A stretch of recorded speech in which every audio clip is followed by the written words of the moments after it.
All right, so we're starting off today talking about temperature. Temperature is going to be the measure of the average kinetic energy of the particles in a sample of matter. You should be writing for those of you who missed this. Okay? Average kinetic energy is simply the average movement of the particles in a substance. AKE is how we abbreviate that. Temperature does not depend on the amount of matter present. Simply does not. The temperature symbol we're going to be using is T, and the unit we'll be using is degrees Celsius. Okay? In your brain, you need to separate temperature from heat. Heat is the total amount of kinetic energy that flows because of a difference in temperature. Don't forget, kinetic means movement, so make sure you write that in as well. Heat depends on the mass present. That's what depends on the mass present. Because the amount of heat that's being moved around varies based off of how much of that matter we have present.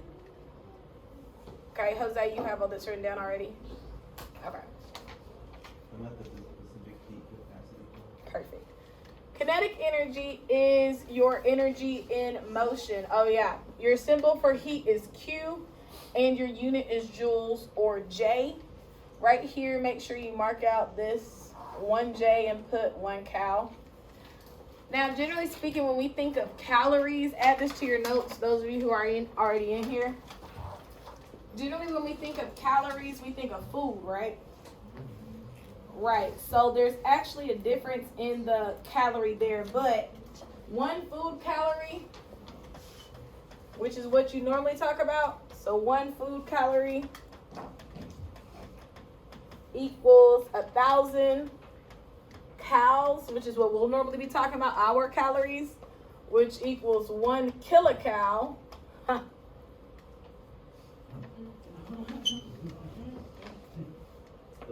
It's funny. Which equals 4.184 joules. That's how much energy is in 1 food calorie. So if you just ate a candy bar that was 300 calories, 300 times 4.184 joules, that's how much energy you consumed. But is it the direct food calorie? Somewhat. Yes. So you eat, say you eat like, I don't know. You have to do that math, sweetie. Okay, let's talk about, you have to do that math. Kinetic energy. Kinetic energy is the energy in motion, okay? Potential energy is stored energy. Potential energy is hiding and cannot be measured. Only thing that you can measure is changes in potential energy. You can't measure the amount stored, but you can measure how much is changed, okay? Then we have this cool concept called the specific heat capacity. This is the amount of energy required to raise the temperature of 1 gram of a substance 1 degree Celsius. This is unique. Make a note over here. This is unique for every substance. Okay? It's unique for every single substance on the face of the earth. It's unique. Wow, it's crazy. You'd probably see this if you weren't so far away. Yeah. Yeah. It's crazy, huh? You can sit by KJ, it's cool. All right. Okay. Can you see it now? That's better. It's crazy. Yeah, I see way like. All right. So now we have our major formula that we will be utilizing. QMCAT. Q equals MC delta T. The Q represents heat. The unit that you'll be having for heat a lot is joules. Mass. M is mass. The unit for mass you'll be using is grams. Specific heat, you wrote that unit at the top. It's joules per gram Celsius. Next we have delta T, which is our change in temperature. Can you see? You want to move right here? Delta T is going to be measured in degrees Celsius. You can sit right here. so behind. Oh yeah, bring it to you.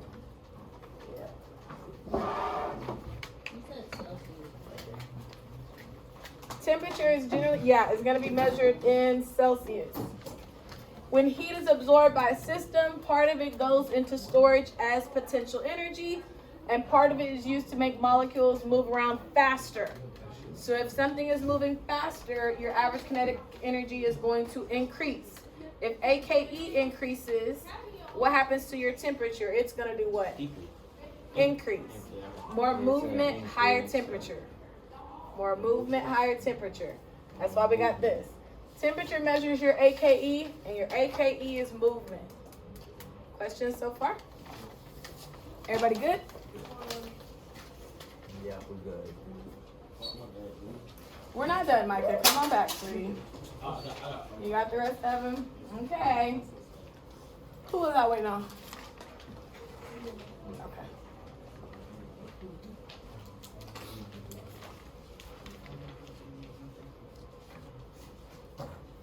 Okay, let's look at this next page.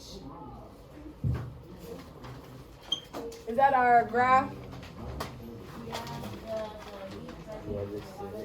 Got it. Okay, what we have here is a heating curve for water. Stop talking, please, for the love of God. Stop. Okay, here we go. Right here, your state of matter at phase 1 is solid. Things you need to note about this, because I'm adding stuff to these notes. What we need to know right here is you have a temperature change. You have a temperature change that occurs here. So right in, where you see your eye, right in, wow.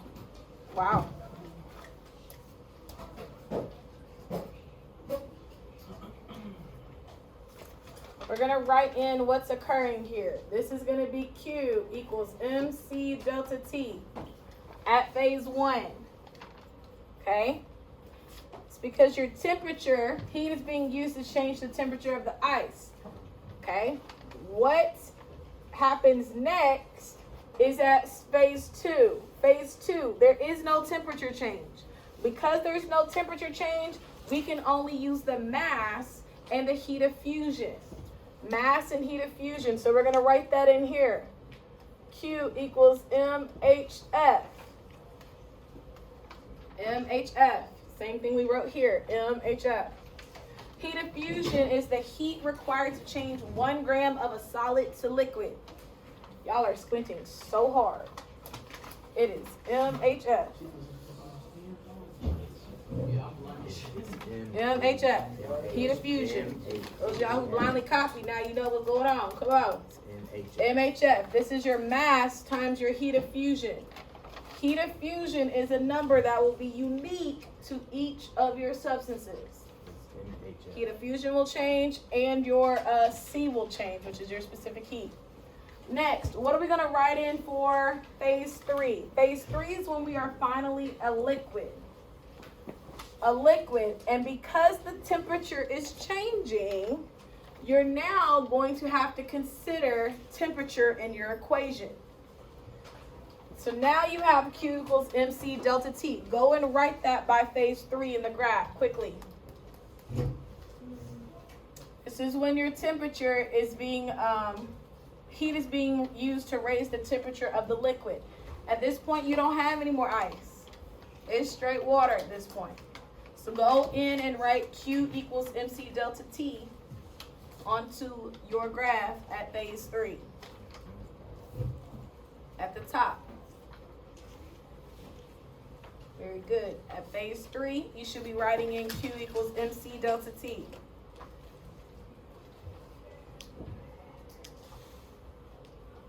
Very good. Phase 4. This is when we're going from liquid to gas. Liquid to gas. Heat is being used to turn the liquid to vapor. This is a phase change. Is your temperature changing when you have a phase change? No. Your temperature is not changing during a phase change. In fact, we wrote no temp change off to the side. So let's make sure we wrote that in there.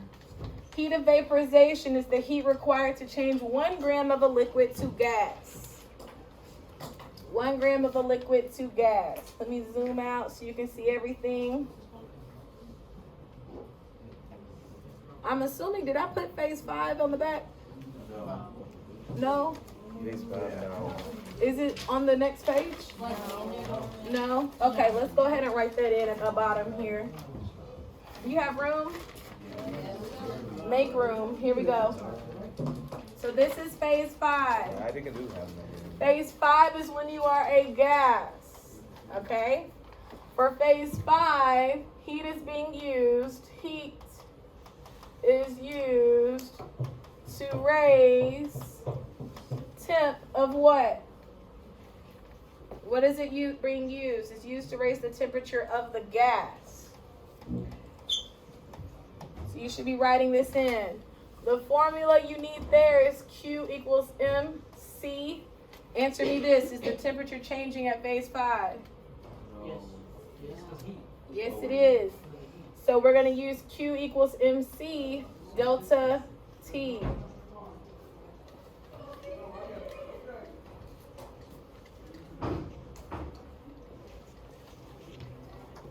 Okay? Everybody got 5 down. Okay? All right, let's go to the next page.